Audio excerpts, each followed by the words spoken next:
Bueno.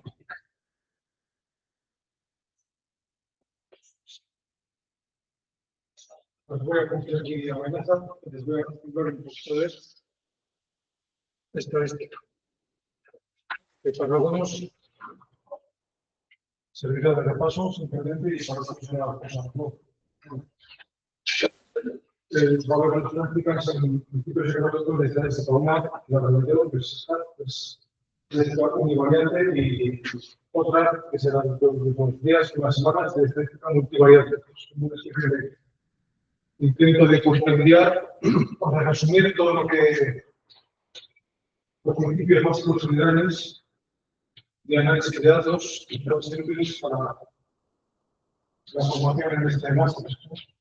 Seguramente para ya se que enfrentar a esta materia en cursos anteriores y sobre todo en el que para eso se han hecho un estudio experimental, pues antes o después hay que enfrentarse con el mundo de la estadística, de la bioestadística, del tratamiento de datos.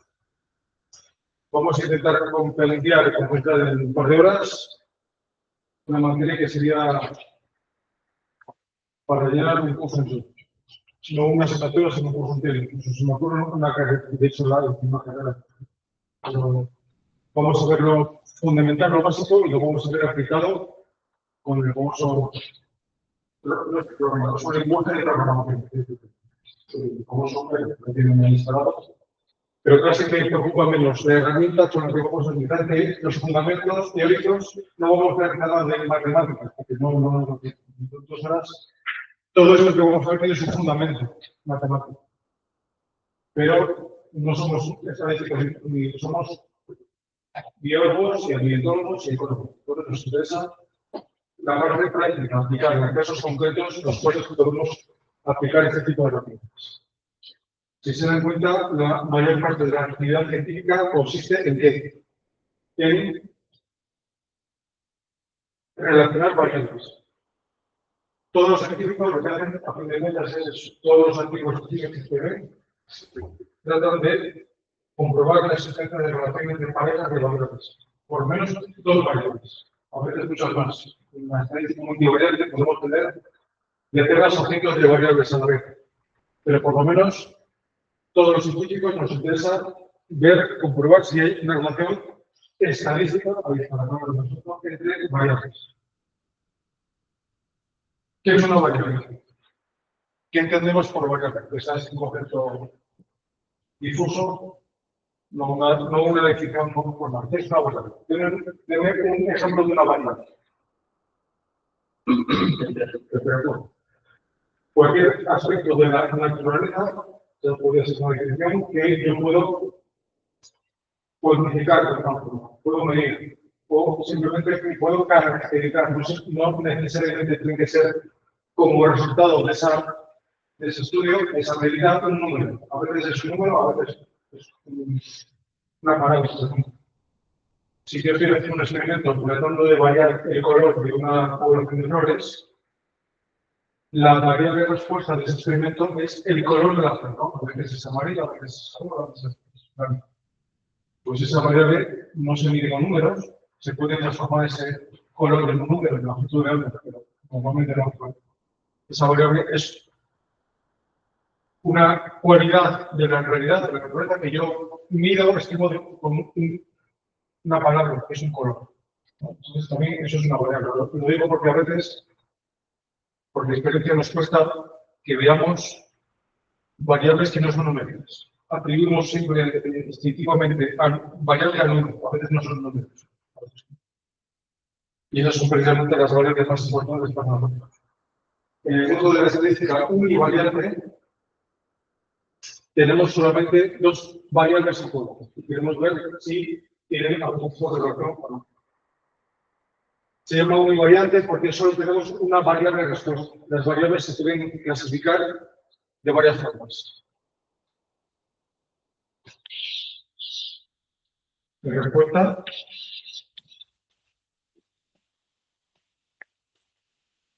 y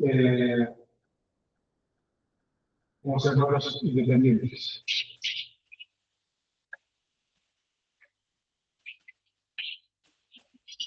también llamada predictor.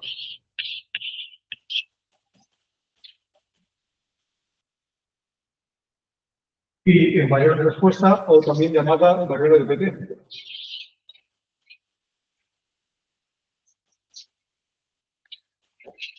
Entonces, nosotros, cuando estamos haciendo un estudio que requiere para su definición de herramientas de estadística univariante, tenemos siempre dos variables. Una va a ser la variable predictora, es más porque predice el valor que va a adquirir la variable, la otra es la dependiente, la variable respuesta. Siempre vamos a tener dos variables. Una va a ser otra cosa es cuál es cuál. Tenemos que tener las herramientas suficientes como para poder, cuando nos damos una tabla para trabajar, saber cuál es la variable independiente y por qué depende. Ahora sí está pregunta. El valor que adquiere esa variable en este caso determinado, en esa observación concreta, depende de una cosa o no depende de nada. Si no depende de nada, es una variable rating o numérica independiente. Si el valor que adquiere esa variable en ese caso depende de el valor que adquiere en esa misma observación, otra variable, entonces es una gran respuesta que depende de su valor en el caso. Aquí tienen varios ejemplos de cómo se configuran hojas de datos para poder trabajar con ellos. Si abren este Excel,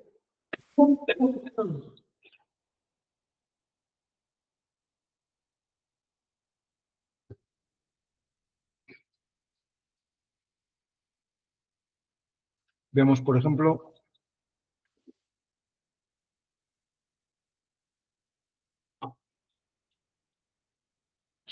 este caso, en el cual tenemos dos variables. Normalmente, cuando se trabaja en una hoja de datos, como Excel, para poder hacer este tipo de análisis, colocamos las variables en forma de columnas.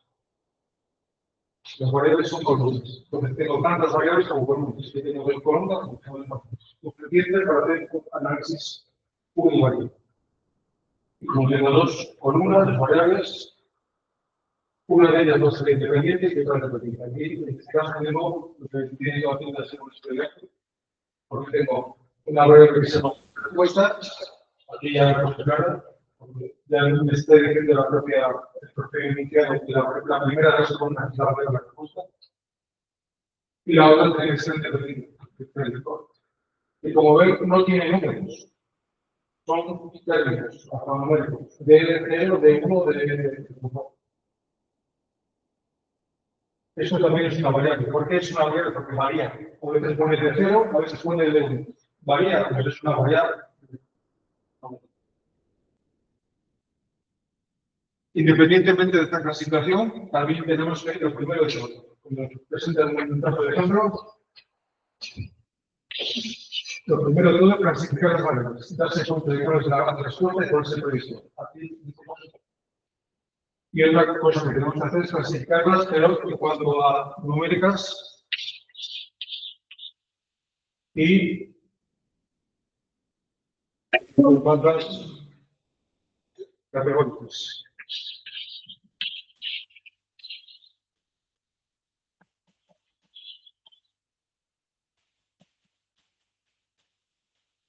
También llamadas respectivamente cuantitativas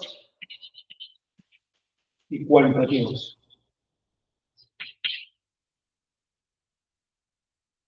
Esta distinción es más sencilla, porque no viene al papel que juega la variable del análisis, simplemente a la naturaleza de la propia variable, que se expresa con números cuantitativos. Números. Que se expresa con otras cosas que no son números, por ejemplo, la columna, en fin. Es un categórico. Vale, entonces, digamos, dentro de las numéricas, podemos hacer una subdivisión entre continuas y discretas.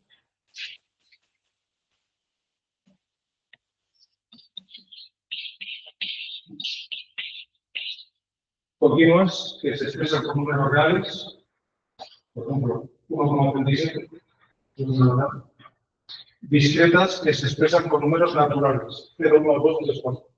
Normalmente las discretas son el resultado de conteo. Cuando yo cuento una cosa, esta variable es una variable de conteo, también llamamos variables estilísticas, cuento las patas del bicho, cuento el número de individuos de una población, de lo típico de ecología, o el número de especies en una comunidad. Utilizo variables numéricas discretas.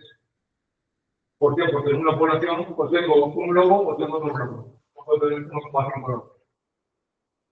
En una comunidad no tengo 13 especies de plantas o tengo 14, no puedo tener 13,7.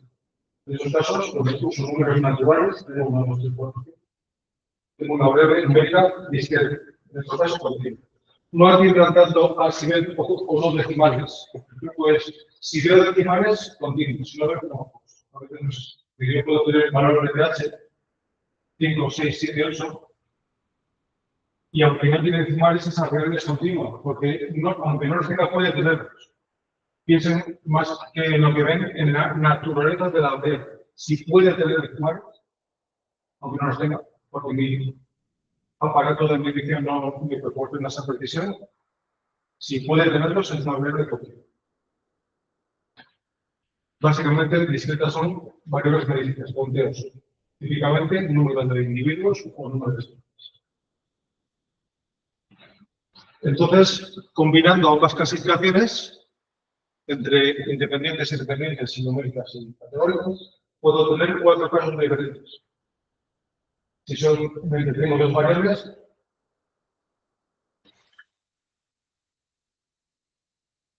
vamos a poner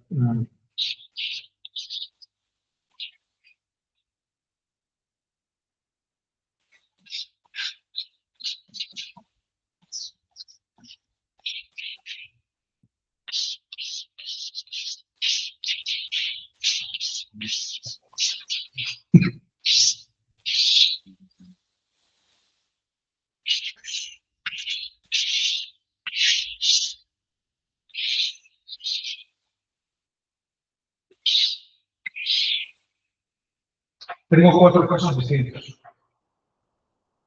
Puedo tener un caso en el que las dos variables de estudio son las dos numéricas.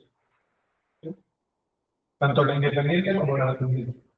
Aquí, ¿cuál es independiente y cuál es dependiente? Bueno, la variable de respuesta se supone que depende del tratamiento experimental, no viceversa. Es decir, si aquí veo que hay 1,337 de lo que fuera, que P mismo de fuera. Se supone que depende de que esta muestra ha sido tomada bajo condiciones de 1. Por eso esta es la respuesta a este predicto, no viceversa. Puedo tener el caso, por lo tanto, como digo, en la que las dos variables sean numéricas. Como podríamos en la segunda columna también una predicción de en ese caso, en estadística se resuelve con una regresión lineal.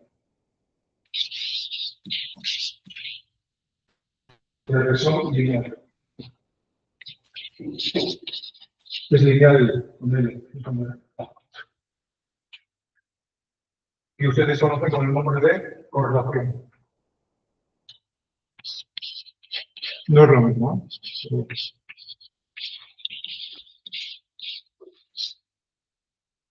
Dos variables queremos saber si están correlacionadas.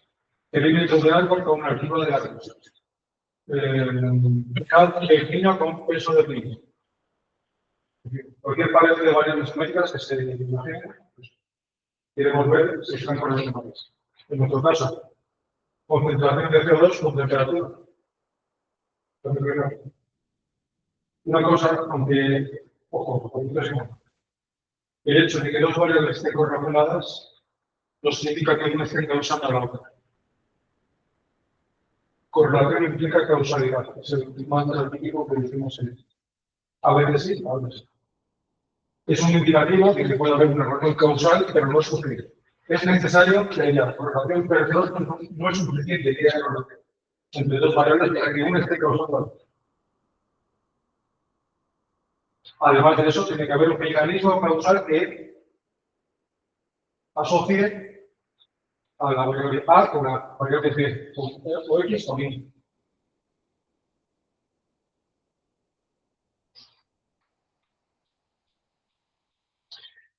El segundo caso en el cual la independiente es cualitativa y la respuesta es numérica. Eso se resuelve con un análisis de la variante.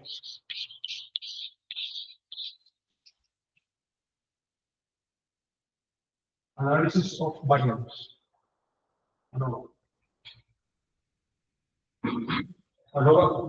lo llamamos diseños de tipo ANOVA. No es que la prueba estadística que me demuestra esto es.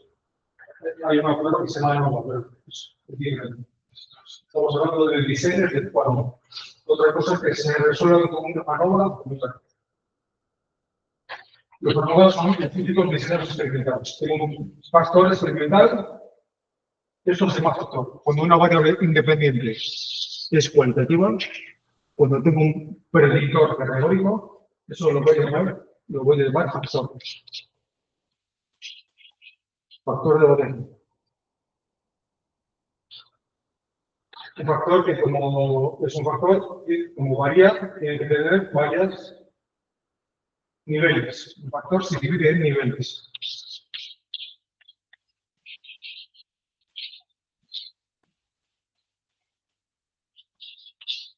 Por lo menos dos. Porque si tuviera uno solo no variaría, por lo tanto no sería una variable. Nivel 1, 2, 3, por lo menos dos. En los diseños experimentales tenemos, aquí en este caso, un tratamiento nivel 0, de 0 y nivel de 1. ¿Sí? Normalmente esto va a significar, cuando vemos un dedo, esto significa tratamiento control de un tratamiento experimental. Si yo tengo un fertilizante y quiero ver si funciona para crecer una planta, tengo varias plantas control y varias plantas experimentales.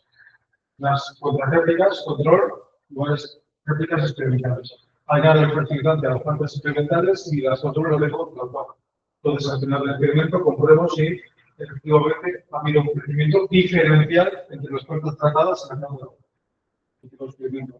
Pues eso sería un diseño de tipo ANOVA, en el cual tengo un factor de variación con varios niveles, por lo menos dos. Uno, y si tengo dos, uno base de control, y los otros tratamientos experimentales. Puedo tener control, tratamiento A, tratamiento B, tratamiento C, concentración 1, concentración 2. ANOVA. El tercer caso, en el cual tengo el caso opuesto. Aquí la variable independiente es cuantitativa, es numérica, y la respuesta es categórica. Eso se llama regresión logística.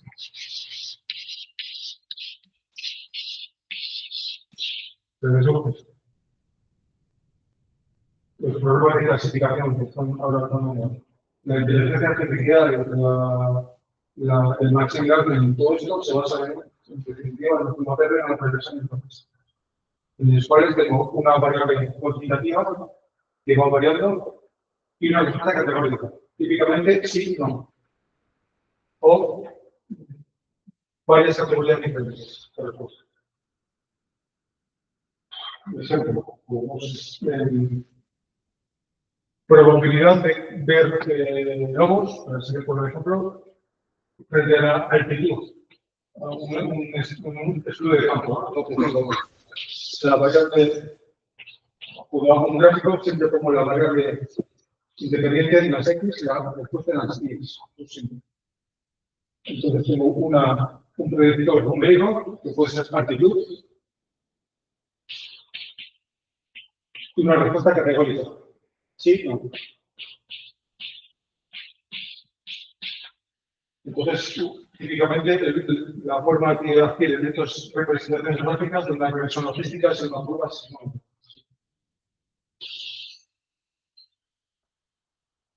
A medida que voy ascendiendo por la montaña, voy ganando altitud, la probabilidad de ver esa especie aumenta.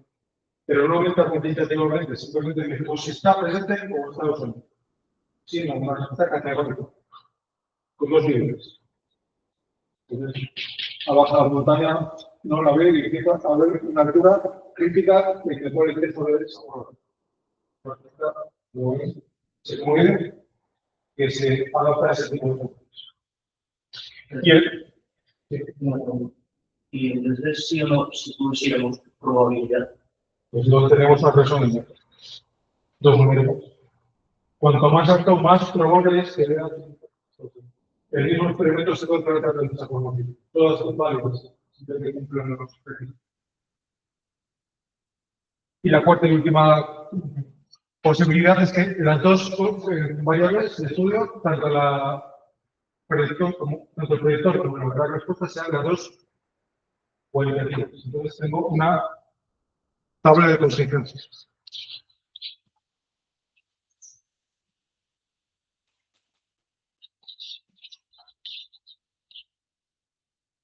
Tabla de consecuencias. Que se usa mucho para el análisis clínico, para las la típica tabla de fumador, no fumador, enfermo, no sé.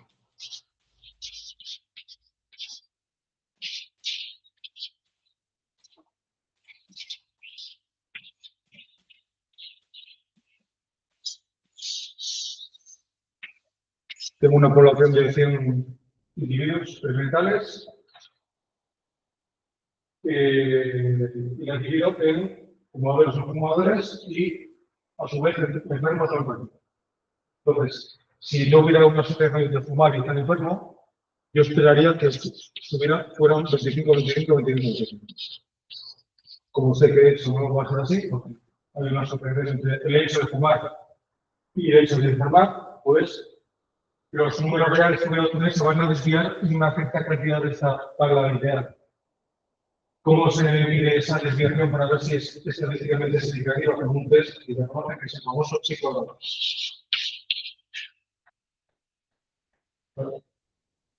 Entonces tenemos las cuatro combinaciones posibles cuando tenemos solamente dos variables que pueden ser existentes. Vamos a ver dos casos de ejemplo para ver cómo se analizaría, pero vamos, que básicamente son variaciones del mismo asunto.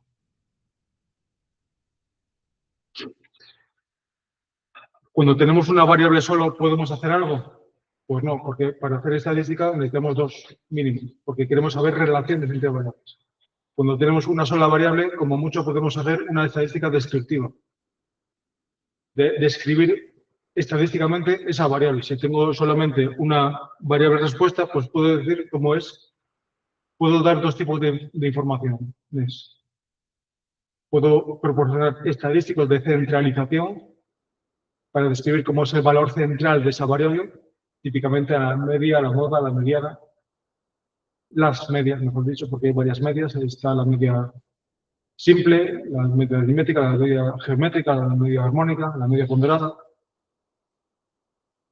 La mediana, que es el valor central, que a veces coincide con la media, a veces no.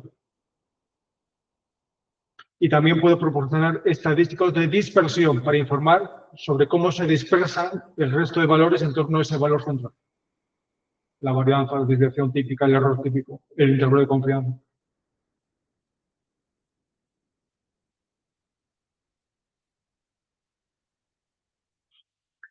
En este experimento, por ejemplo, tengo varios factores de variación, hasta 3.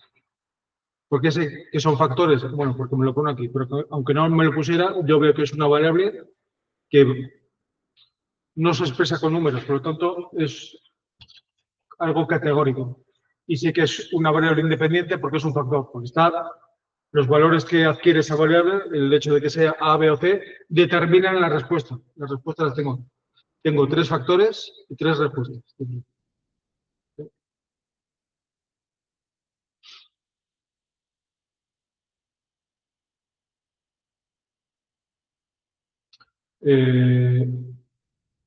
Bien, bueno.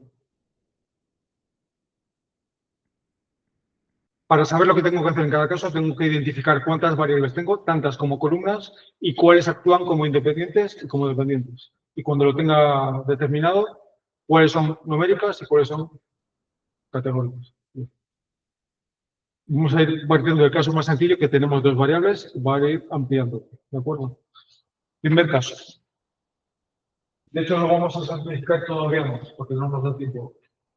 Para nosotros, porque es el caso más habitual con el que nos enfrentamos en biología y ciencias ambientales, la respuesta va a ser siempre numérica. Es decir, estos dos últimos pasos en los cuales la respuesta es categórica, no lo vamos a hacer. Por lo tanto, más sencillo de tratar. Reducimos los 4 casos a 2. Entonces se trata de saber si de primeras tengo que hacer una regresión lineal o un ANOVA. Porque para nosotros la respuesta va a ser siempre cuantitativa. La respuesta es numérica.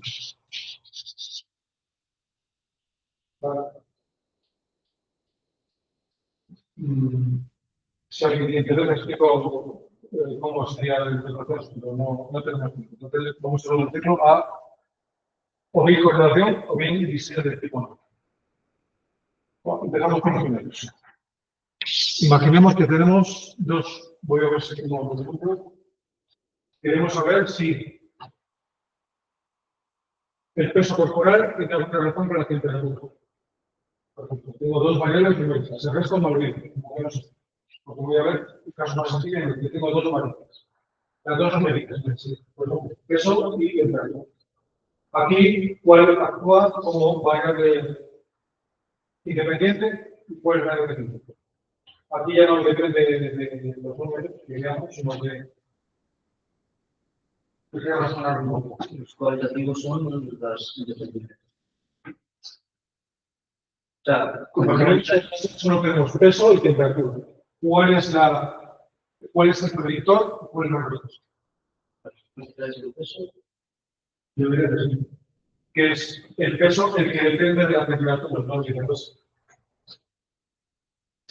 Sí. Hay casos en los cuales, aquí está bastante claro que es así, pero hay otros casos en los cuales no está tan claro.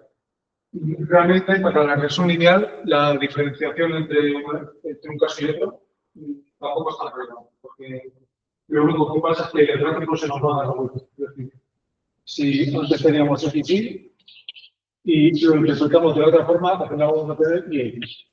Pero en definitiva, el resultado del test estadístico que nos va a decir si hay una correlación o no. Por ejemplo, si voy a mostrar una charla me dio el pHímetro y me dice que está muy alto. Entonces, primero que hay el crecimiento anormalmente alto de algas, está muy verde el agua. Entonces, el crecimiento de algas se debe al pH ácido o el pH ácido se debe al crecimiento de algas. Pues una o ambas, entonces eso es un ejemplo del cual es un poco las algas con la actividad fotosintética acidifican el agua, el medio ácido permite que crezcan las algas, es una cosa que se va retroalimentando las algas. Por lo tanto, en muchos casos no merece la pena diferenciar entre causa y consecuencia. Y está claro, porque parece que es lógico pensar que es el peso corporal que depende de la temperatura para ese peso. En cualquier caso. Lo primero que tengo que hacer, una vez que sé cuál de los dos análisis tengo que hacer, o una correlación ANOVA, en este caso tengo dos variables numéricas, el descubrir. El segundo paso es hacer un contraste de hipótesis.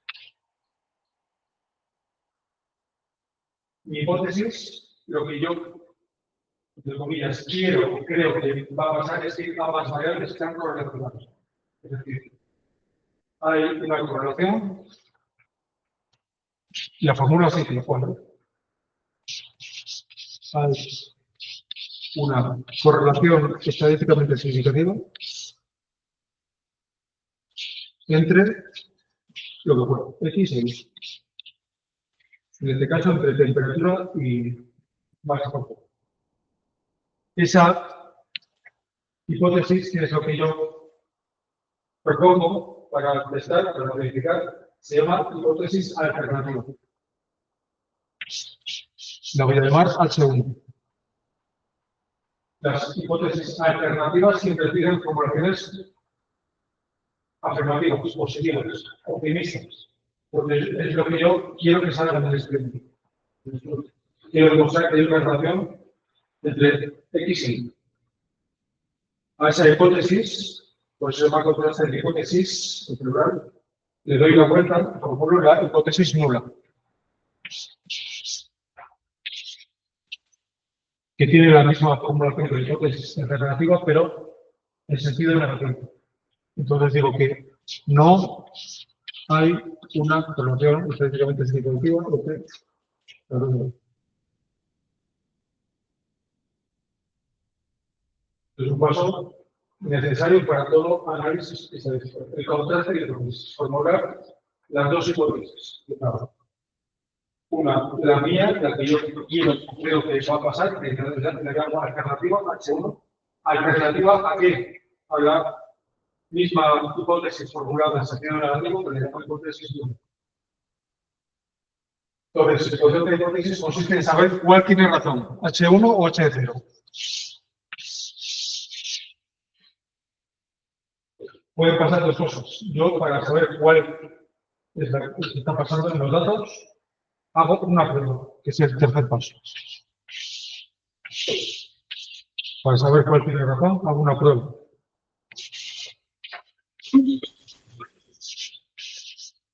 Entonces,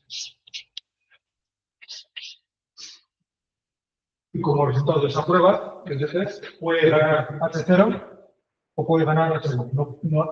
No hay una tercera posible. O es verdadera H1 o es verdadera H0. Pero las pruebas estadísticas trabajan con probabilidades. No me dicen 100% seguro que es H0 la verdadera o H1. Me dicen la probabilidad de que H0 sea así.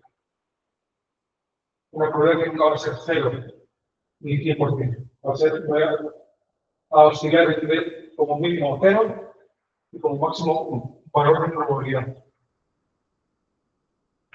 0. Son dos probabilidades, ¿no? P, valor de probabilidad, oscila entre 0 y 1. 0 es la probabilidad de suceso imposible, 1 la probabilidad de suceso seguro.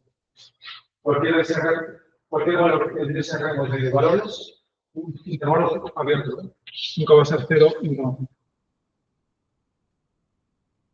Pero puede ser muy próximo a 0 o muy próximo a 1. Porque cuando yo hago una prueba, hay que tener claro lo siguiente. Las pruebas, las tests, me demuestran la verosimilitud, la probabilidad de que la hipótesis nula, la H0, sea cierta. Es importante, porque a veces se nos va la aquí. Las pruebas estadísticas atacan o comprueban la hipótesis nula, no la nuestra. No. La hipótesis nula. Indiquen cómo de probable es que la hipótesis nula sea cierta. Si supera un cierto valor real de probabilidad, entonces acepto como verdadera la hipótesis nula y fin del experimento. He demostrado que no existe una correlación significativa entre las dos. Experimento fracasado, pero sí, lo estudio no fracasado en el sentido de que esté mal diseñado, está bien diseñado, he hecho la prueba correcta, he hecho el protocolo adecuado, pero no he conseguido demostrar que temperatura y peso estén correlacionados. Es un resultado alternativo, pero es un experimento positivo y estoy también diseñado. Si como resultado de esa prueba, la probabilidad de que la hipótesis nula sea cierta no llega a un cierto umbral, entonces rechazo la hipótesis nula y acepto provisionalmente como verdadera la hipótesis alternativa. En este caso, efectivamente demuestro que hay una correlación, ahora sí que puedo decirlo, estadísticamente significativa entre X y entre, en este caso, temperatura y peso. ¿Cuál es ese valor umbral que me dice si sí o si no? ¿Qué valor de P me dice si la hipótesis nula es cierta? ¿De acuerdo? 0,5. Es 0,05. No 0,5. Un 5% de probabilidades. Cualquier cosa que supere ese valor me dice que la hipótesis nula es cierta y por lo tanto no he demostrado, o si me he demostrado que no existe problema. valores por debajo me indican que la probabilidad de que la hipótesis se cumpla es tan baja que la puedo despertar y entonces acepto como verdadera la. Tenemos los botones de sistema de color. Vamos a ver cómo funciona. ¿Qué prueba es adecuada en este caso? Pues tengo para elegir dos. En función de la naturaleza de las variables que puedo definir. Tengo que saber si esas dos variables son normales o no. Saber que es una variable normal. O sea que si se distribuye, voy a borrar un poco.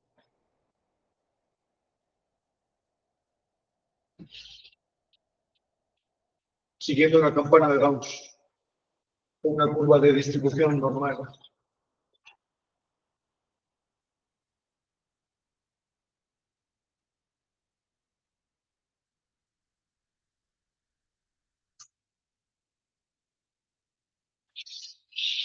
Necesito que ambas variables se distribuyan así. Es decir, si yo hago un histograma de la variable, necesito que haya muchos valores, la mayoría de los valores se concentren en torno a la media. Aquí podemos. La media va a ser, por ejemplo, de temperatura, tenemos 35,5, vamos a ver. Después de temperatura mejorada. Necesito que la mayoría de valores estén en torno a ese valor central. Tiene que crear un poco valores extremos.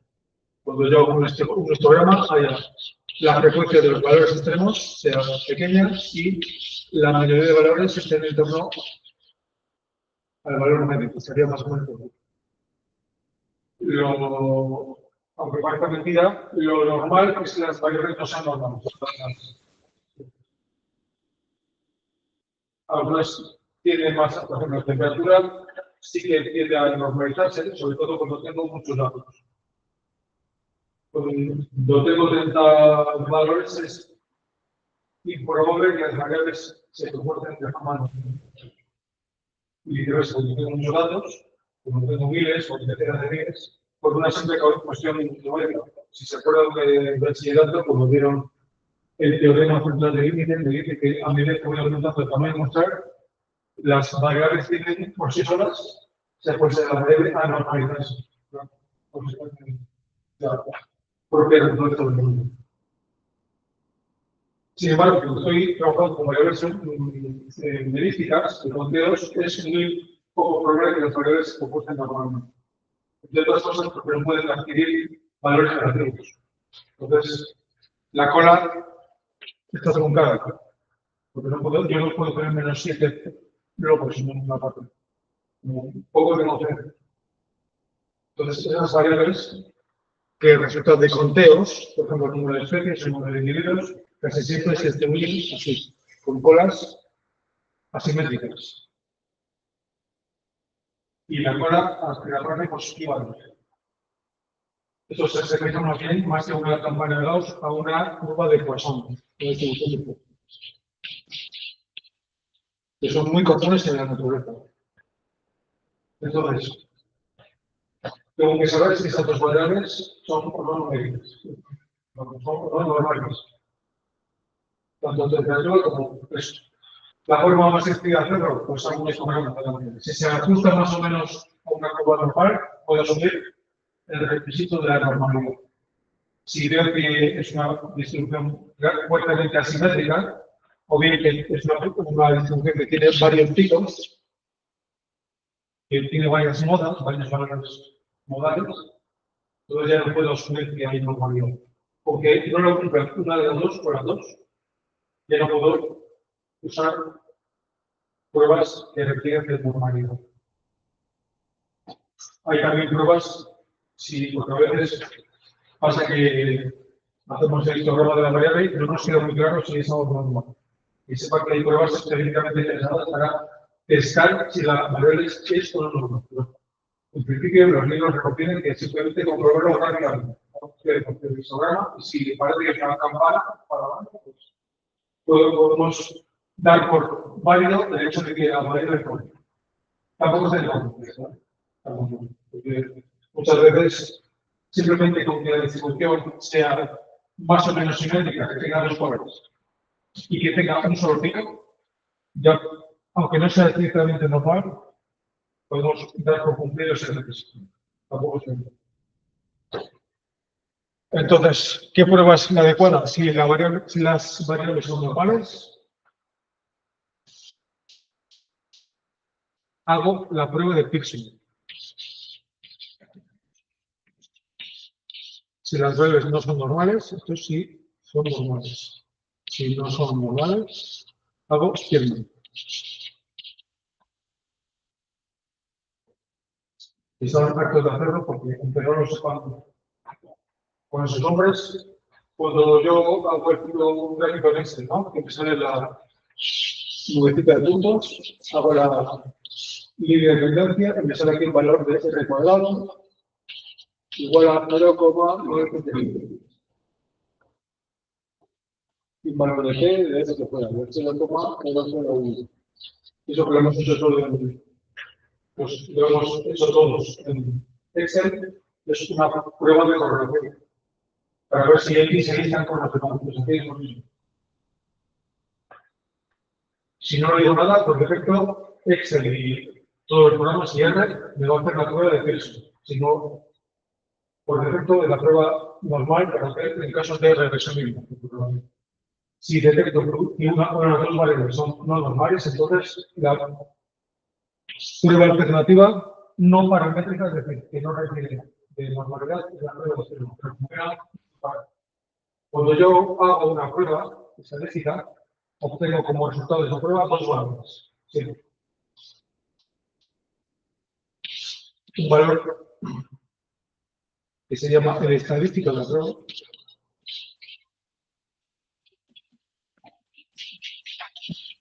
Y otro valor de P, que es la probabilidad que me dice si H0 es correcta o no. El estadístico de la prueba va variando de prueba a prueba. Por ejemplo, para Pearson se llama R.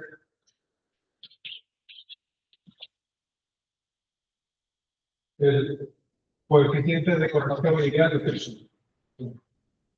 Pues cuando hacemos esto en S, el cuadrado que es R. R es un valor que varía de -1 a +1, pasando por 0.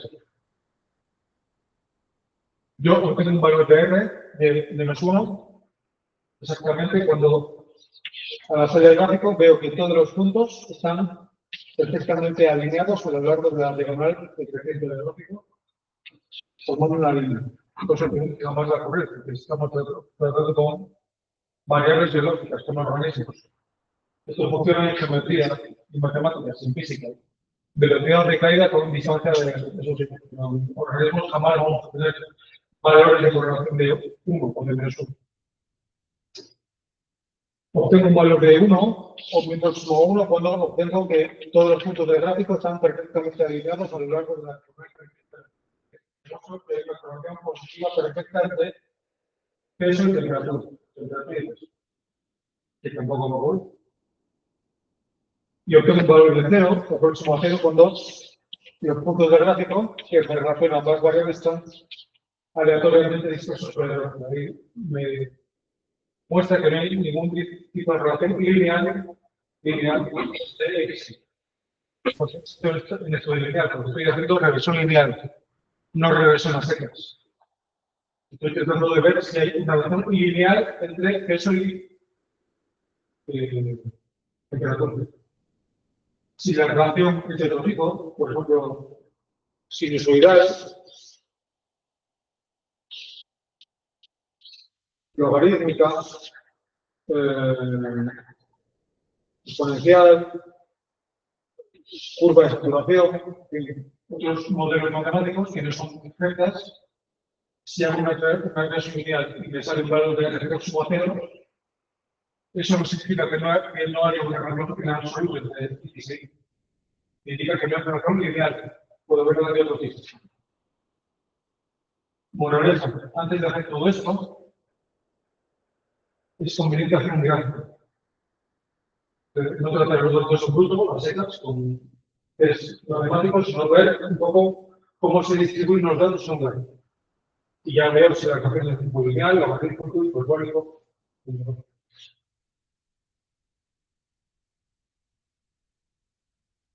Un error muy común consiste en donde estoy yo informando de los resultados de mis pruebas estadísticas, informar solamente de R o de R cuadrado. Y me puede salir, por ejemplo, si me sale muy alto, digo, como R o R cuadrado me sale muy alto, pues entonces digo, hay una relación significativa entre eso y error.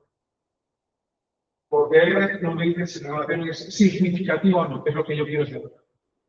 Ya les digo yo que por muy alto que sea R, muy próximo a 1, eso no significa que la relación sea significativa. Y viceversa.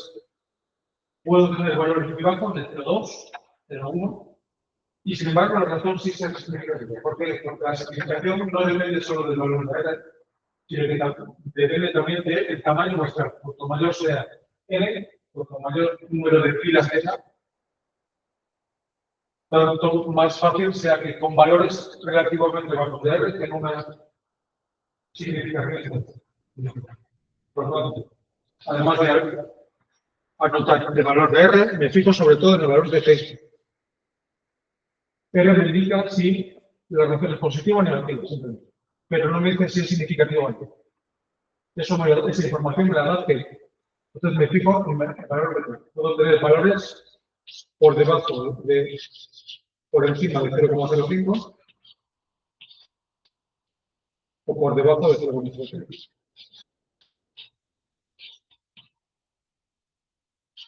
Si obtengo un valor por encima de 0,05, entonces gana HC. H0 es cierta y H1, la hipótesis alternativa, es falsa. Y viceversa, si es un valor más pequeño que 0,05, entonces demuestro que H0 es falsa y por lo tanto H1 es falsa. Es decir, en este caso, cuando P es menor de 0,05, he demostrado que hay una relación estadísticamente significativa entre temperatura y peso. Vamos a hacerlo. Pagamos 5 minutos y lo hacemos siempre.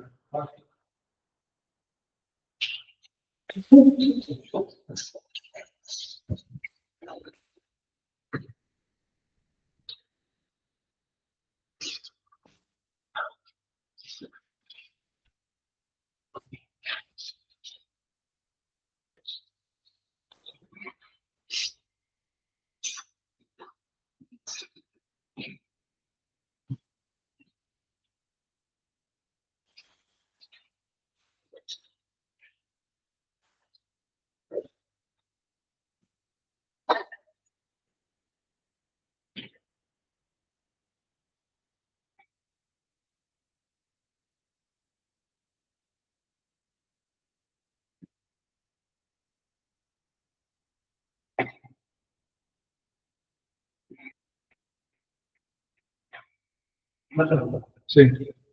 ¿Se puede dar el caso de que a valores R muy altos, no acercamos a 1, no sea significativo, pero no se puede dar el caso? O sea, El caso contrario también.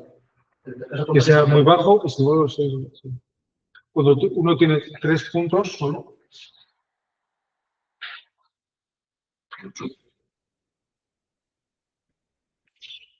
Si yo tengo una gráfica de solo 3 puntos, el R puede valer 0,99. Y sin embargo, no sé. Pero porque no hay suficientes puntos. Que represente que eso ocurre en la mujer. Porque la significación depende no solo de R, sino de N también. Sí, sí. Vale, sí.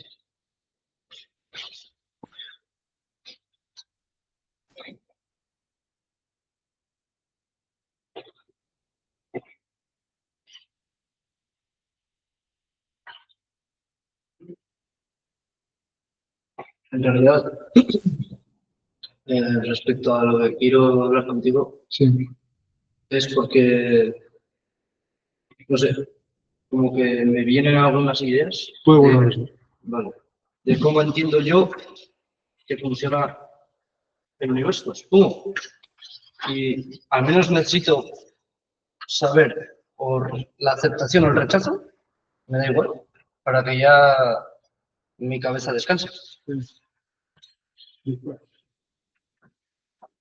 Ah.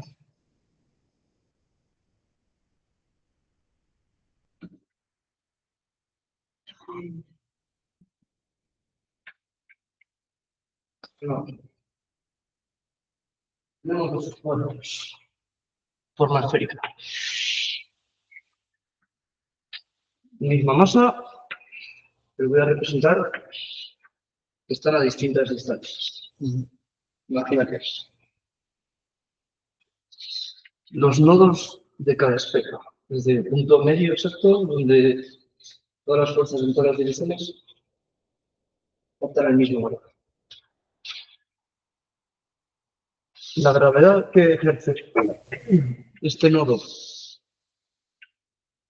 a esta esfera tiene este campo, que es esférico, igual que la esfera. Y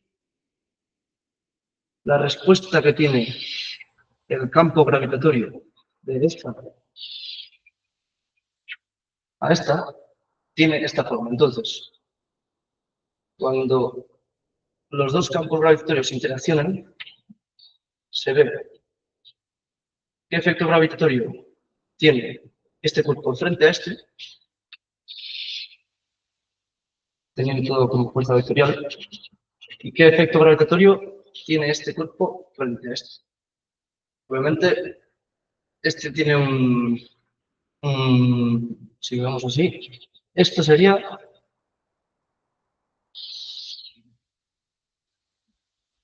más o menos, la tendencia sería que el espacio, este cuerpo esférico que está tan cerca de uno que es tan grande, colisionara para porque espacialmente este no está en su sitio. Ahora, si te lo alejo más, si alejo los nodos un poco más, Lo que pasa es que la gravedad y el electromagnetismo, y las fuerzas exteriores, la gravedad en concreto no actúa sobre el cuerpo, no actúa sobre el cuerpo, sobre la Tierra. aquí, bueno, no voy a dibujarlo todo. Podemos determinar a qué distancia tiene que estar una masa concreta de otra masa para que el dibujo de las fuerzas que uno ejerce frente al otro conformen un rombo perfecto. Es que de base hay un problema, porque la gravedad y las fuerzas, la gravedad no actúa sobre el cuerpo. El Sol no actúa sobre la Tierra, con un campo así. Actúa sobre el baricentro de la Tierra, sobre el centro de gravedad de la Tierra. Al Sol le importa 3 milímetros que la Tierra sea así, así, así. De hecho, experimentalmente, la Tierra gira en torno al Sol. Si ahora mismo sustituimos al Sol por un agujero negro que tenga la misma masa y que tenga el tamaño de un átomo, la Tierra no se entera. Entonces, orbitando una vez al año, le da igual. ¿Por qué? Porque las fuerzas se establecen sobre el... Otra cosa es que el baricentro arrastra el resto de la Tierra consigo, precisamente por la gravedad de la propia Tierra. Pero... Pues yo creo que sí, vamos, yo creo que si hay interacción de un campo gravitatorio con el otro y que la distancia que determina que una masa tiene que orbitar frente a otra es cuando las fuerzas vectoriales de ambas masas que también, esto tiene su campo gravitatorio, todas las masas tienen. Las fuerzas de las masas se encuentran, no tengo pizarra para dibujar, pero es una esfera y esto es otra esfera perfecta. Cuando estas dos esferas que rodean a dos masas son la misma, teóricamente, porque con que esto tenga una irregularidad así, ya cambia. Cambia las fuerzas direccionadas desde el nodo hacia todas las direcciones. ¿Por qué cayeron meteoritos cuando la Tierra era tan fea? Sí, de hecho sucede, porque por ejemplo, Porque una masa desproporcionada Sí, sí. genera aquí una alteración gravitacional.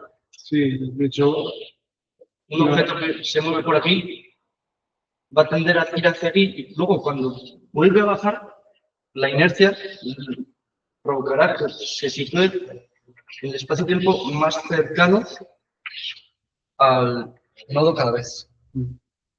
Desde aquí, sí, dibujamos cómo afecta este bulto espaciotemporalmente. La esfera es, cuanto más lejos, más perfecta, menos concavidad tiene, ¿verdad? Cuanto más lejos, porque esa concavidad lo estamos repartiendo en más superficie.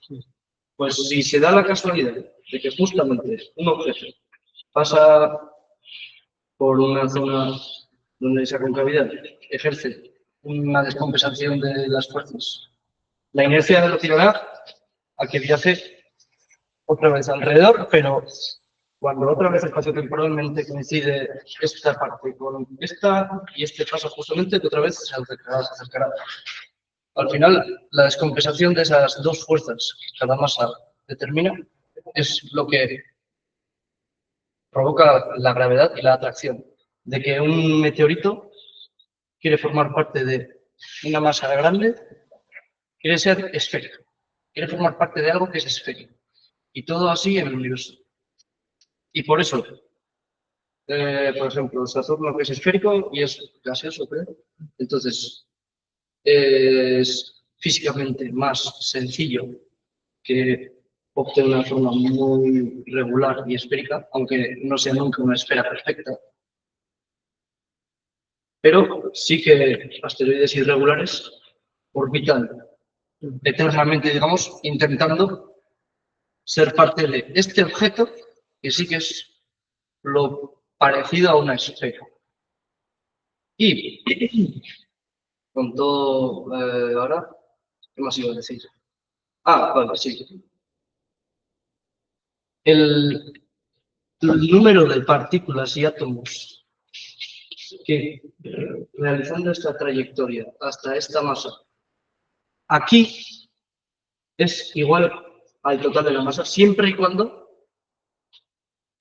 esté en lo que dice yo. Con una interacción gravitatoria esférica, donde esas interacciones forman un rombo regular. no sé, tiene que elaborarlo más eso, porque me parece que hay un error de...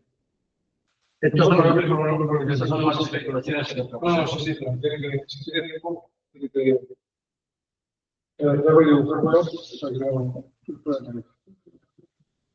Pero sí, tiene, vamos, así, algo de pronto tiene sentido, pero me parece que hay base. Sí, hay que completar cosas así.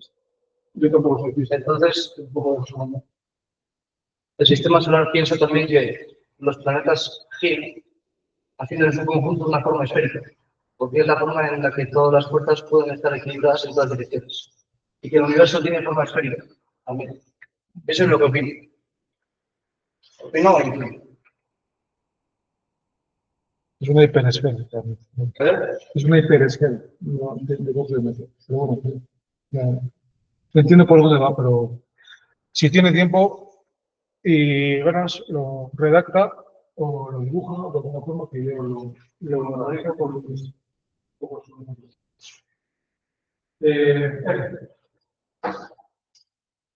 En Moodle tienen un par de scripts, uno que se llama ejercicio de regresión.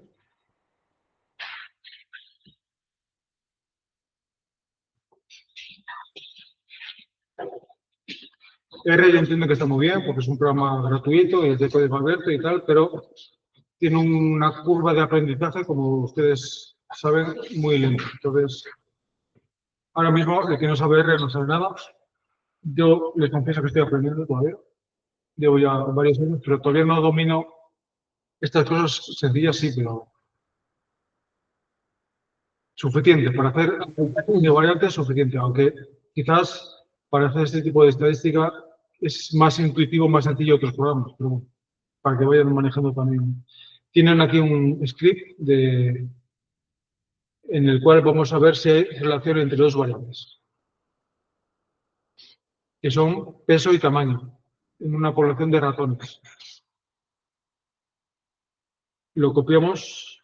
Bueno, primero les digo de qué va esto. Es una población de 1, 2, 3, 4, 5, 6, 7, 8, 9, 10 ratoncitos, de los cuales los hemos pesado y los hemos medido la talla, como se mide un ratón.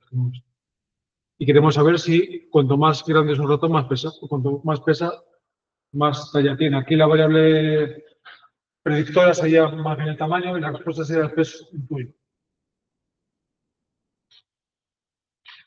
Entonces, la primera línea de código nos mete en un objeto que se llama datos de ratón, una matriz de datos formada por dos vectores, uno la concatenación de 10 valores de peso y otro la concatenación de 10 valores de talla. ¿Sí? Lo primero que hace es graficarnos con la función dataplot ambas variables en un gráfico de explosión de los puntitos y nos hace un modelo lineal. En este caso, una regresión lineal entre ambas variables para decirnos si efectivamente están o no correlacionadas. Si no le decimos nada, que no lo decimos, hace directamente el test de Pearson y nos da como valor un valor de P y un valor de R que tenemos que saber interpretar. No vamos a hacer el histograma para saber si son normales, pero en puridad habría que hacer, porque si no fueran normales, que de hecho tiene pinta de no serlo, porque con 10 valores solo yo diría que no lo son, pero si no lo fueran, pues hacemos Spearman, pero como es un caso de ejemplo, hacemos Pearson, que es el que nos sale por ejemplo. Y por último nos traza la línea de tendencia AB-line entre las dos variables. Entonces copiamos todo esto y lo metemos en R.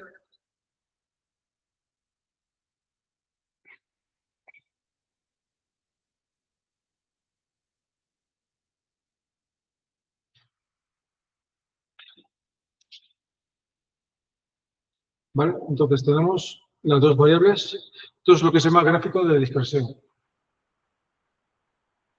El gráfico correcto para este tipo de análisis. Cuando tenemos una regresión lineal, el gráfico correcto, y estoy diciendo por lo tanto que el resto de gráficos que no sabemos no son correctos, no es lícito, en este caso, unir los puntos con líneas, por ejemplo, como hace mucha gente. Porque no tiene sentido. Cada punto es una pareja de valores de ambas variables.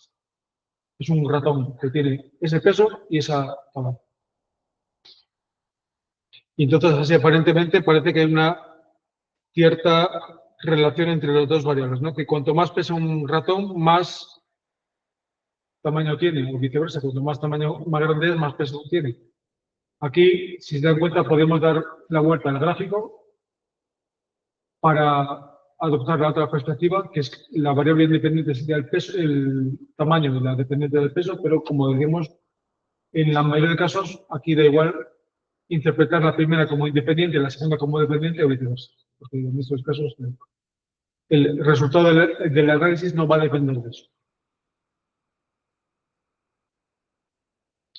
Los gráficos nos sirven para varias cosas. Para ver la relación así visualmente entre X e Y. En este caso vemos que hay una relación positiva, aparentemente. Además es una relación aparentemente lineal, que no forma rara de logaritmos o exponenciales, es una relación lineal. Y además nos sirven para detectar valores atípicos, valores espurios. Si hay un ratón que pesa una tonelada, pues nos quedaría muy fuera del gráfico. Y así nos permite visualmente detectar ese tipo que se debe sobre todo a errores de vamos pasando de código analítico, a veces nos pone a coma, podemos hacer más, entonces ese dato nos contamina todo el análisis y es importante detectarlos antes de hacer el análisis propiamente. Los valores atípicos o espurios. Y además el gráfico nos permite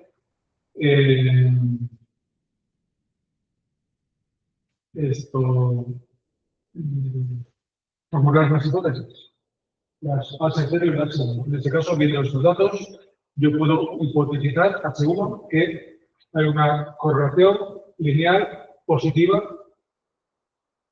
y estadísticamente significativa entre dos referentes. Digo que es lineal, que es una recta, que es una curva.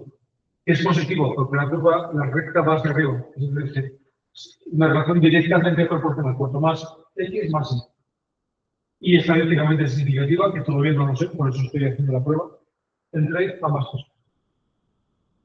La prueba, que me la hace aquí arriba, me dice que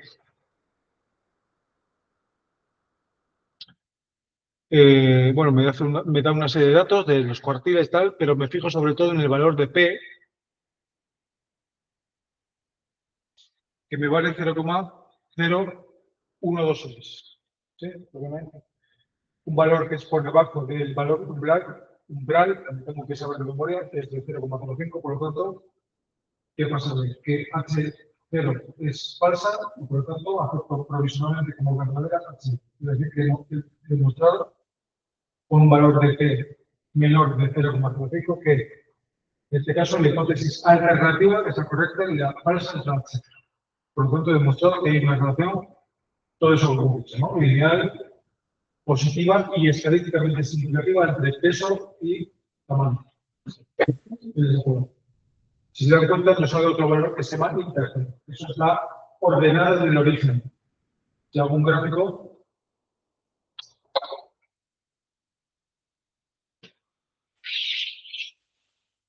tamaño-peso, peso-tamaño, la recta que me relaciona con las variables no parte de 0,0, del origen de coordenadas. ¿Por qué? Porque el ejemplo que siempre les pongo. Si yo hago la correlación entre edad y peso en un bebé, en un niño, el gráfico, la línea de tendencia no sale de 0,0. ¿Por qué? Porque un bebé cuando tiene edad 0 ya pesa algo, ya tiene cierto volumen. Entonces, sale de aquí, no sale de aquí. Este valor es la llamada ordenada en el origen, en inglés, intercept. Y ahí hay un intercept que vale 0,5 unidades, pero sin embargo, es que no es significativo. Por lo tanto, en este caso, de tamaño contra peso, no hay ese valor. Pero podría haberlo. Si nos sale valor de intercept con un valor de menos de 0,5, entonces sé que esa recta de regresión, esa línea de tendencia, no parte de 0,0, parte de un cierto valor y de ordenadas positivo, no nulo. Y por si nos olvidamos, pues aquí nos dice que se suele hablar de significativo, muy significativo y altamente significativo. En función de que sea menor de 0,5, 0,1, 0,01. Los valores significativos nos ponen siempre como una estadística que nos usamos. ¿Qué pasa si nos sale un valor no significativo, pero que nos queda? Hubiera pasado si nos saliera un valor de 0,06. Unidad no es significativo porque es mayor que el 0,5, pero da a pensar o intuye que puede haber una relación. Si saqueamos el tamaño basal, si puede estudiar 10 valores, estudiamos 100, pues ese valor podría descender un poquito lo suficiente como para ser. Son los valores llamados marginalmente significativos. 0,1, 0,6. Fíjense lo que estamos diciendo. Imagínense que nos hubiera salido un valor de P de 0,06. Decimos no significativo. Por lo tanto, no hay relación entre X y ese valor realmente que estoy diciendo, que la probabilidad de que H0 sea cierta,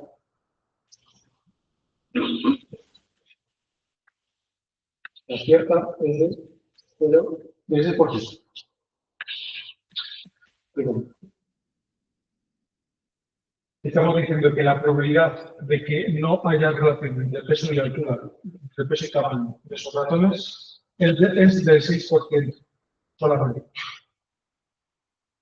O si lo prefieren, si le damos la vuelta al razonamiento, estamos diciendo que la probabilidad de que sí exista relación entre eso ya que factores, es del 94%.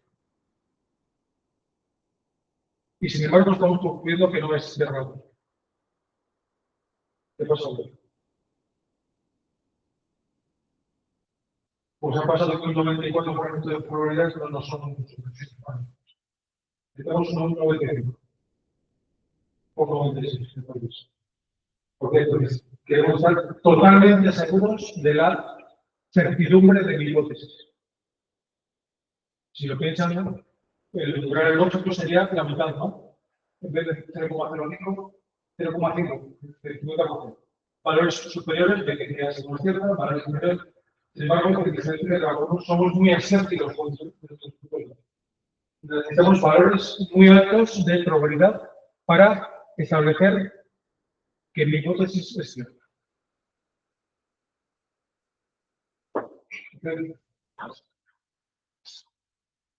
Pues de esa forma se hace una versión. Vamos a ver otro caso, tenemos esta tabla famosa. Vamos a ver qué pasa cuando tenemos que hacer un ANOVA. Es decir, tenemos un experimento, en el cual la variable predictora es un factor. El factor de diferenciación es decir, una variable teórica.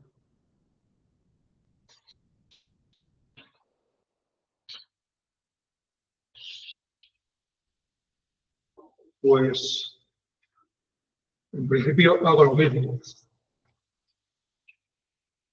Sé que tengo dos variables, una de ellas es un factor, es decir, tiene que ser algo que esté expresado con palabras, por ejemplo, el tratamiento A a B, control experimental, o bosque 1, bosque 2, bosque 3, bosque 4, y una respuesta que puede ser número de especies, número de individuos, temperatura, altitud, humedad, presión, como respuesta.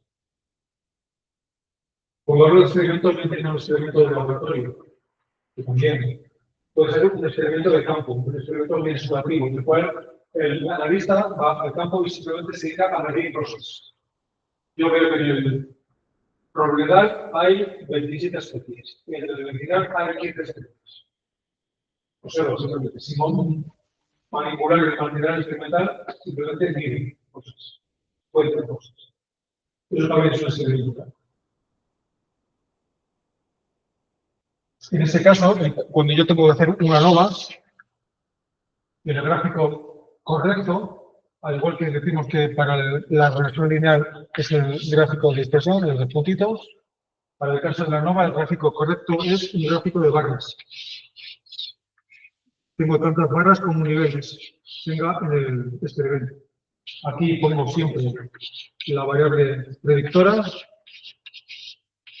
que en este caso es un vector categórico, es decir, un factor.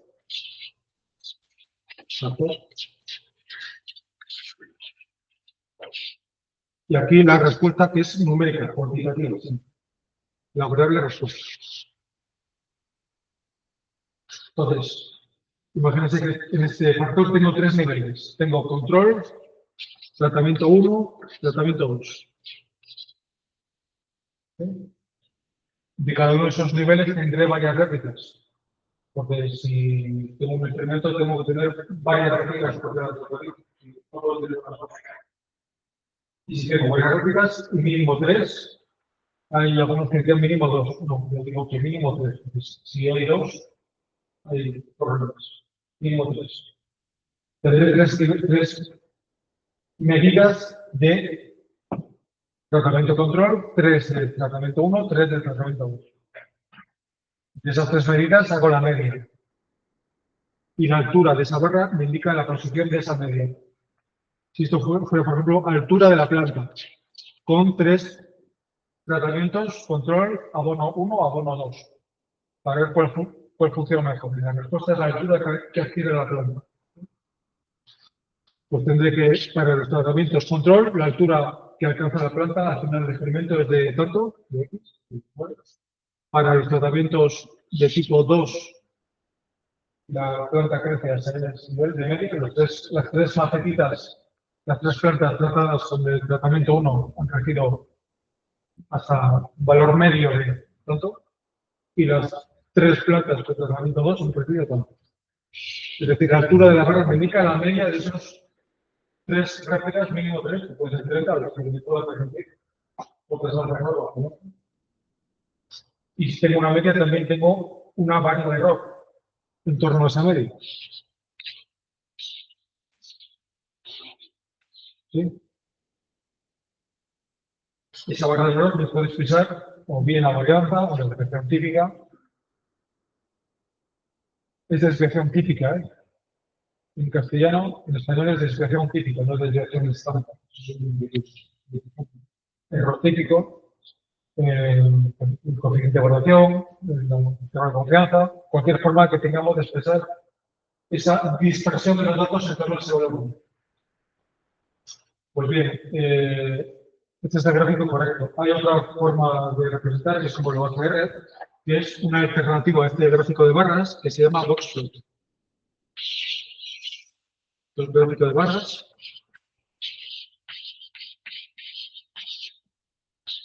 Pero también vale hacer un box plot. Un gráfico de cajas, en el cual, en vez de aparecerme barras, me aparecen cajas.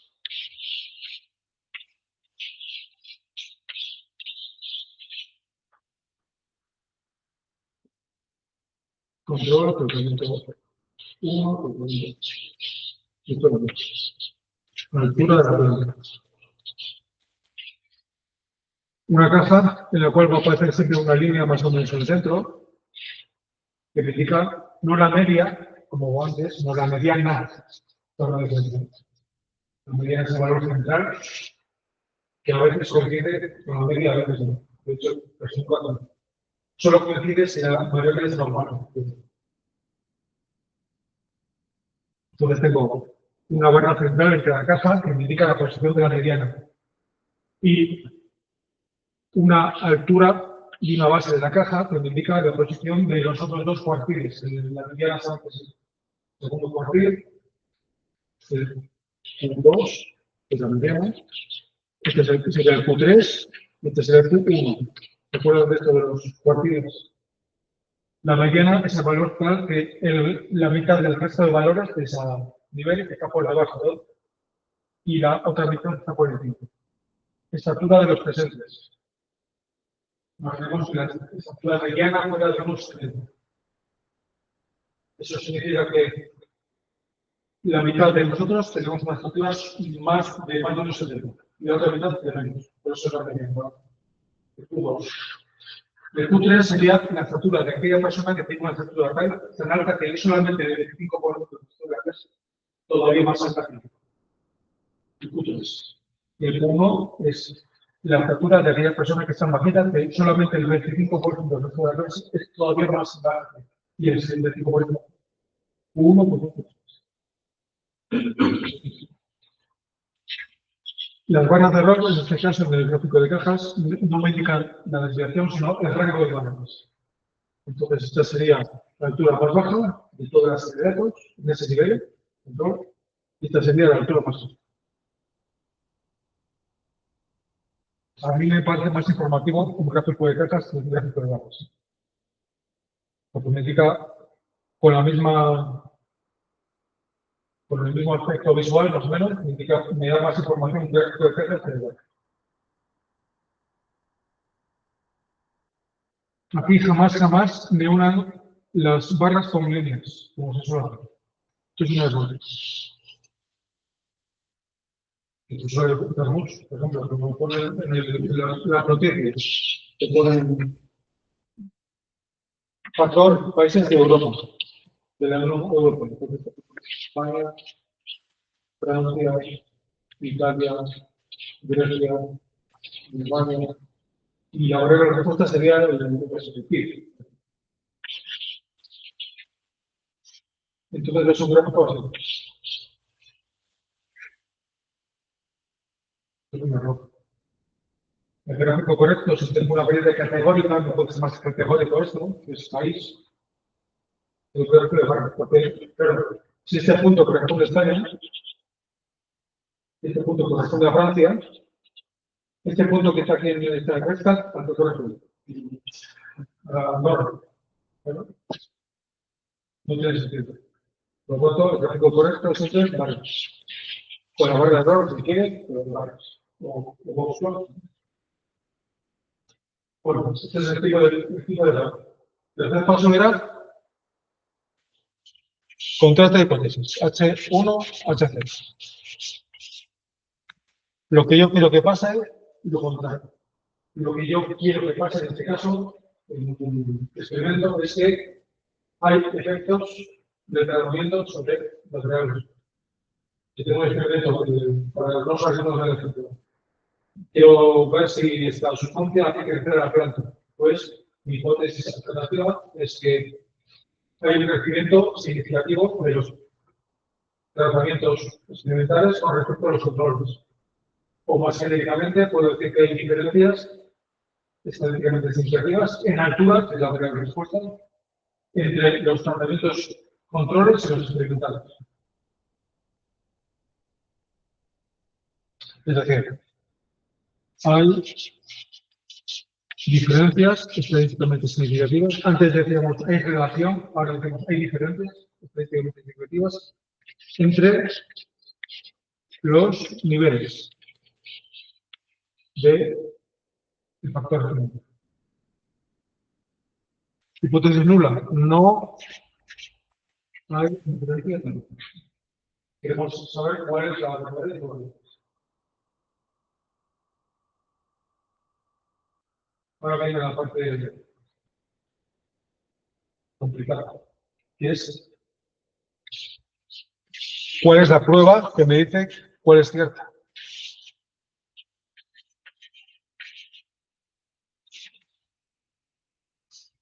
Pues lo que me indicaba antes, en la programación solo tenemos que comprobar una cosa, ¿no? Que era si las variables eran normales o no. Ahora tenemos que comprobar varias cosas. Además de eso, otras dos cosas. Tenemos que seguir comprobando la normalidad, en este caso solo de las variables de respuesta, que son muy grandes. Esto no puede ser, no tiene sentido comprobar la normalidad de una variable categórica, porque no hay número. Tengo que saber si la variable de respuesta es normal o no. Entonces, un histograma y veo si tiene forma de campana. La primera cosa es comprobar la normalidad.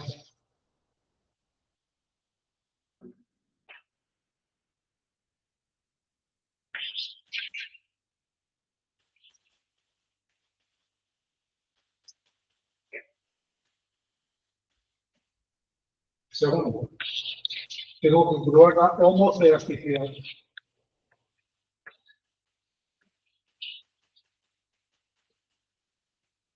O también llamado homogeneidad de variantes. Necesito que las variantes de todos los niveles sean iguales o parecidas. Es decir, que las barras de error tengan el mismo tamaño en todos los niveles. Y lo mismo, esto se comprueba visualmente. Tampoco hay que poner una regla para medir, ¿no? Simplemente se me da la sensación de que las barras de error son parecidas. Si son iguales o parecidas, puedo asumir que hay homogeneidad, que hay homoelasticidad. Si una barra se me sale del tiesto, una cosa es así, la otra es muy pequeñita, entonces ya no puedo asumir que se cumple ese requisito. Hay heteroelasticidad. Y tres, independencia.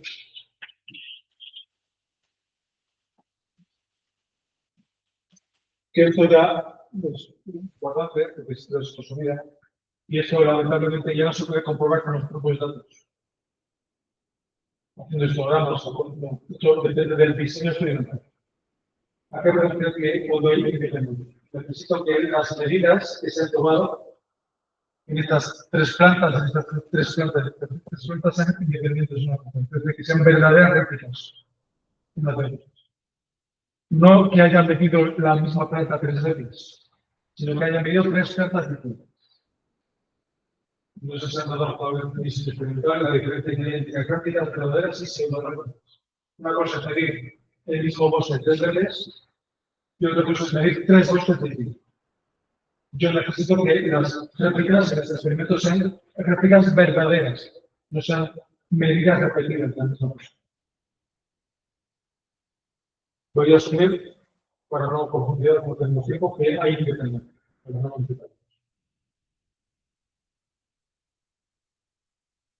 Aunque se suele expresar así, en este orden, y cuando veo el libro, pues dice, lo primero comprobar normalidad, después homogeneidad.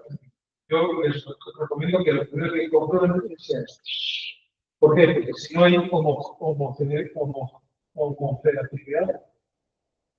directamente hacemos un test específicamente pensado para este caso, que es el test de Welch. Si no cumple, me voy directamente a Welch. Es un test pensado para casos de heterogeneidad. Me olvidas de si es normal o normal. Por eso digo que es lo primero que comprar. Si veo que las ramas son muy diferentes, me voy a Welch. Es un test y va a tener los resultados, un estadístico y un valor de P.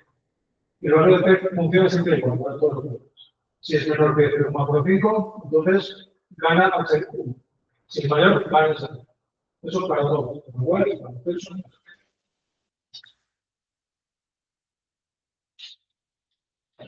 Si se cumple el criterio de la homogeneidad de más, entonces sí que puedo comprobar las dos cosas, la normalidad. Si sí se cumple, la prueba, y vamos a poner que también se cumple el independencia, pero no.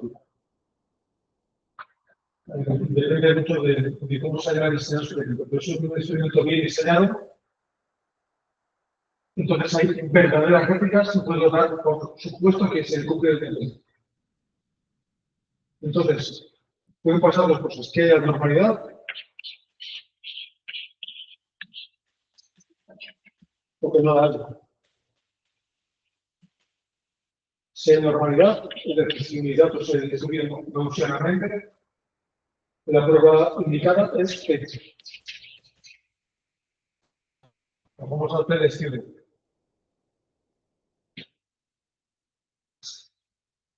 Con una salida. Que funciona cuando tengo solamente dos niveles.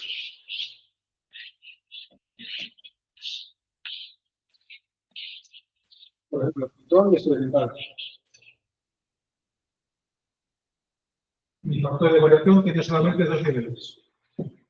Cuando tengo más de dos niveles, una extensión de la prueba T para más de dos niveles se llama ANOVA. Cuando tengo más de dos, 3, 4, 5.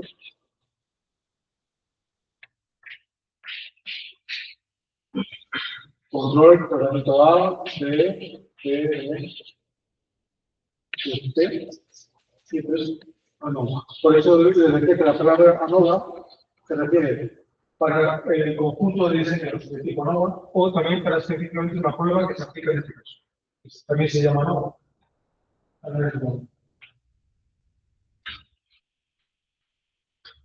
Y cuando no hay normalidad, los equivalentes no paramétricos de T y ANOVA se llaman respectivamente pruebas de Van Witten,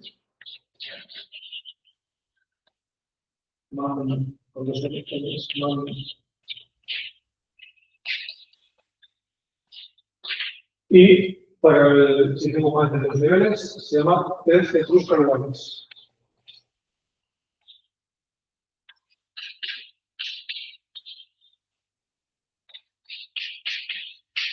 O que tengamos esto mejor. No vamos a ver con los casos. ¿Qué pasa si no hay independencia de normalidad? Aquí la cosa se puede complicar, pero hay como 20 pruebas diferentes, porque lo que tenemos con estos cuatro es normalidad dos niveles, ¿qué? Normalidad más de dos niveles, no. Si no hay normalidad, respectivamente más dulce, pues no. Cualquiera de los casos, hago la prueba y voy a tener, como siempre, dos valores. Un estadístico, y el estadístico va cambiando el nombre. Aquí, por ejemplo, se llama F, aquí se llama H, aquí se llama U, porque además no tiene interpretación. El valor de R de peso sí que lo interpretamos, entonces es la positivo de la y nos fijamos sobre todo en P. Cuando yo hago cualquiera de estos cuatro, que la no es fuera, Puedo tener un valor de P que me dice si gana H1 o H2. Con el mismo criterio que antes. Menor de 0,05 gana H1. Mayor gana H2. Vamos a ver.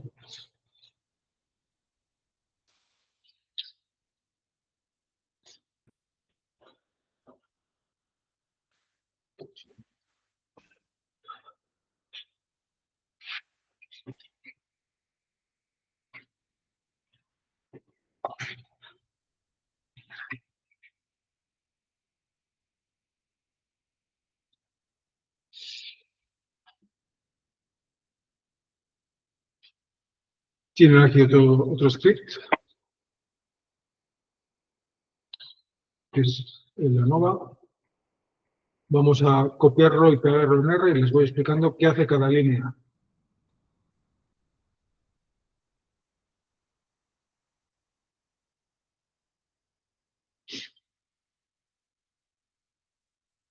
La primera parte del script es la introducción de datos. Esto se trata de un experimento en el cual se ha comparado el valor que da la concentración de una sustancia en varios laboratorios. Esto es los que hayan hecho ambientales personales de control de calidad. Igual, un auditor da la misma sustancia a varios laboratorios distintos para ver cuál es más bien, entonces hace una analítica y el laboratorio 1 da una serie de medidas y 2 otras. Entonces, se trata de ver cuál se desvía más de la media. Entonces, nada, las primeras líneas consisten en introducir directamente los datos. Tenemos 5 laboratorios y el primero de ellos da una serie de mediciones para esta sustancia. Da un total de 1, 2, 3, 4, 5, 6 medidas. El laboratorio 2 otra serie, así. Entonces, lo que hacemos en esta línea es concatenar los valores de las 5 Entonces, tenemos una variable de 6,530 datos. Creamos un factor de bloque, un bloque para categorizar la variable independiente. Si podemos representar gráficamente el resultado. Lo convertimos en un factor de variación con 5 niveles, tantos como laboratorios específicos. Y lo representamos gráficamente con un box plot, y hacemos un modelo de financiación. En este caso, un análisis de la variación, que es un modelo R, que nos relaciona la variable respuesta, los PPVs, que se responde con el factor bloque, que es el factor de bloque. Y el resultado lo tenemos aquí abajo.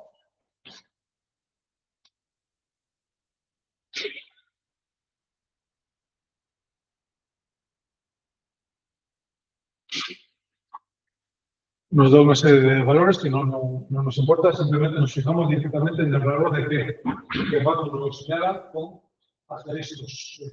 Es un valor altamente significativo. Da como resultado un valor de P de 6,23, nos pone E menos 5, ¿sabes cómo se ve?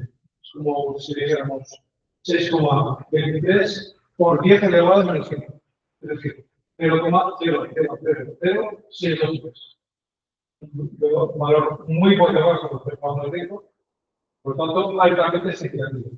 Cuanto cuanto más bajos el valor de P, mejor para nosotros. Más seguros estamos de que hay correlación o hay un efecto significativo de mi tratamiento. En cualquier caso, valor de 0,5, por lo tanto, gana H, bueno, H1, gana. Cuanto más bajo, mejor para mi hipótesis, la mía, la que he formulado, H1, la alternativa. Por lo tanto, estoy seguro de que he demostrado que hay diferencias estadísticamente significativas en la configuración de sustancias medidas por los distintos laboratorios. ¿Qué piensa en el hecho aquí? Pues, en principio, voy a asumir que las variables, las la concentración del sesgo es una regla normal que no lo he comprobado. Podría comprobar en mis programas.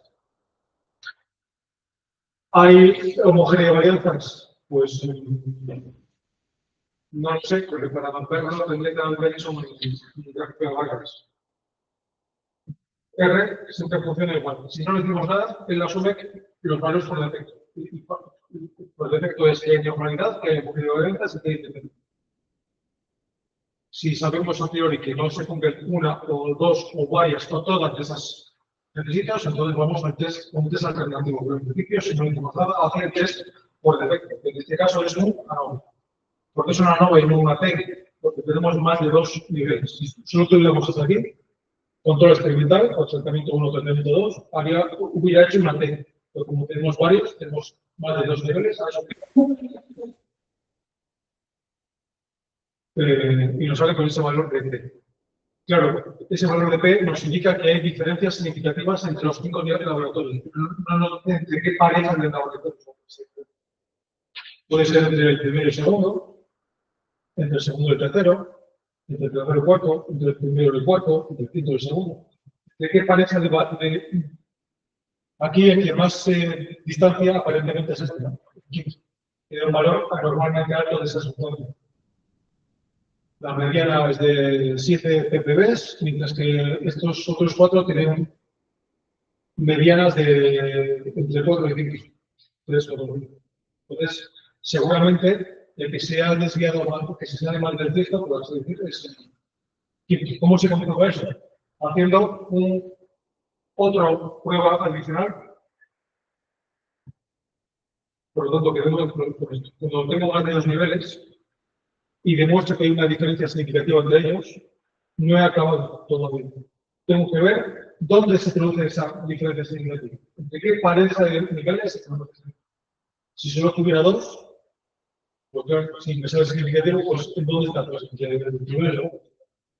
Pero como tengo más de 2, tengo que saber dónde está ese cambio cualitativo, cuantitativo entre niveles. Y para eso, sin que yo se lo pida, me ha hecho una prueba post-hoc. Además de la prueba general de fecha, inversora significativa, además hace otra que se llama prueba post-hoc.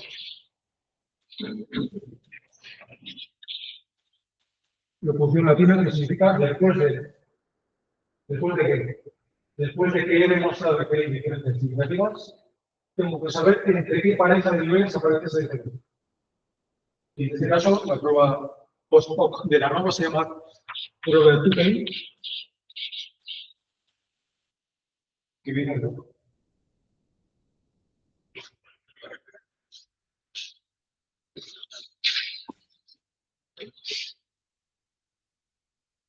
y como ven, me va comparando todas las parejas posibles. Cuando tengo 6 niveles, ¿cuántas parejas, combinaciones de 2 a 2 se pueden hacer? 1 con 2, 1 con 3, 1 con 4, 1 con 5, 2 con 2. ¿Cuántas son? Y la fórmula general no importa, pero si lo quieres saber, es cuando tengo n elementos, ¿cuántas parejas puedo hacer? ¿Cuántas combinaciones? ¿Cuántas parejas puedo hacer? N elevado a 2. Casi, sí. Sí, a ver, como dije, si tenemos 6, pues serán 36, ¿no? No son 36, no son 6 por 6, son 6 por 5. ¿Por qué? Porque yo no puedo comparar una con su mismo. Entonces, los n al cuadrado, si no n por n menos 1. Y tampoco es así. Ponemos 1 por 0 por 2. Porque A con B es lo mismo que B con B. Claro. Entiendo. Por lo tanto, si tengo 6 elementos, sería 6 por 5, 30. Entre 2 y 1. Y tengo 15 comparaciones, ¿eh? Si lo soy.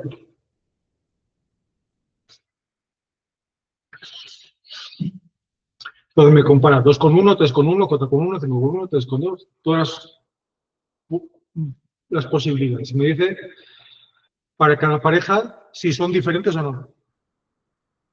Veo valores por encima de 0,05, esa pareja no difiere estadísticamente.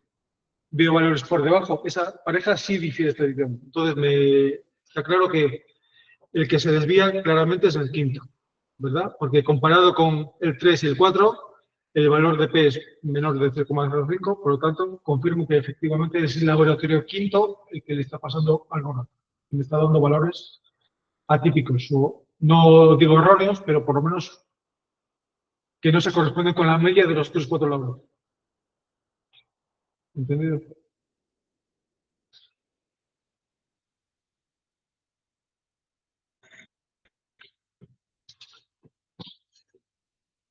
Dos cosas para aclarar. Hemos visto qué pasa cuando tenemos dos variables. Para ir un poco el análisis multivariable, generar una siguiente. Una tercera variable, hemos visto estos casos. ¿Qué pasa cuando trabajamos en vez de con dos columnas, con tres columnas?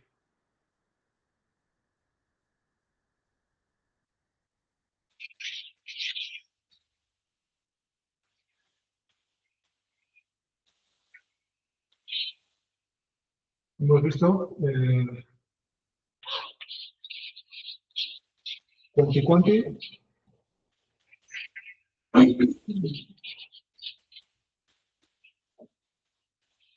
Hemos visto, ¿no?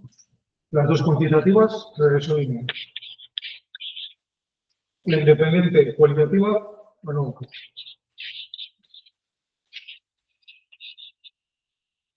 podemos meter una tercera variable en la parte de las independientes, que fuera, por ejemplo, cualitativa. Y las dos otras cuantitativas.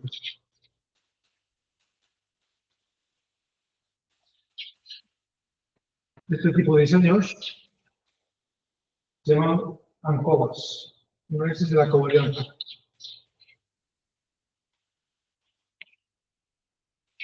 Este tipo de ejemplo es dos correlaciones superpuestas a la otra. Por ejemplo, relación entre peso y altura en machos y hembras. Tengo dos cuantitativas de su altura y además tengo una tercera variable cualitativa que es el sexo, con dos niveles, macho y hembra. Entonces quiero saber si ambas líneas de tendencia son iguales o no.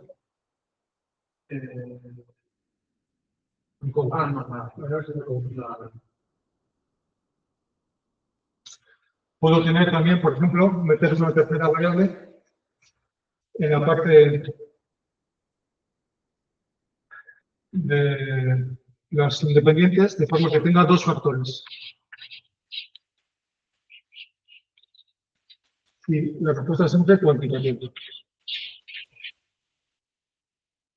Es decir, en vez de trabajar con un factor de variación, trabajo con dos. Esto es un ANOVA de 2 días.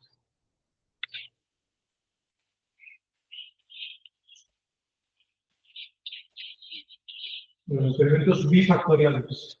Puedo tener 4, 5, 6, 7, tantos como factores de variación. Como sé que mi respuesta depende no solo de un factor, sino de 2 o de 3 o de varios.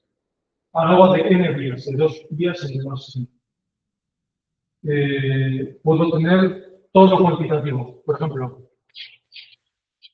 cuanti y la respuesta también cuantitativa. De hecho, es una regresión múltiple.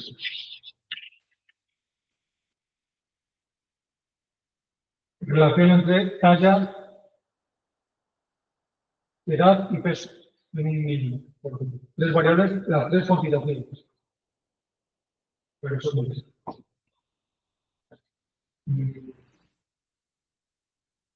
Puedo tener la variable, dos variables de respuesta.